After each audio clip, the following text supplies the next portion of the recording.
Зәй районында волонтерлар коронавирус таралу куркынычы белән бәйле рәвештә өлкән кешеләргә азык-төлек һәм дарулар сатып алып китерә.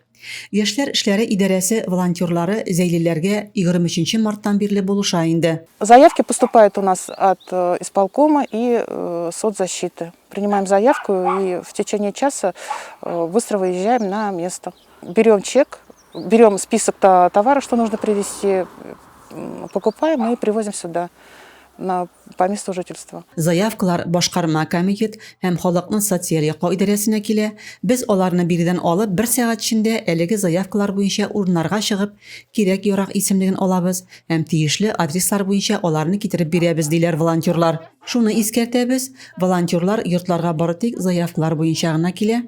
Алар махсус униформадан өйгә кермиләр. Әгәр сез бер нинди дә хезмәткә шылтыратмаган, ярдәм сорамаган булсагыз, сезгә волонтерлар дип килүчеләр булса, алар белән сөйләшеп тормагыз. Азык-төлек һәм дарулар китерүгә волонтер ярдәме алу өчен 70766 һәм 28219 телефоннарына шалтыратырга кирәк. Рәзимә Кашапова, Юлия Казамарова, Татарстан хәбәрләре.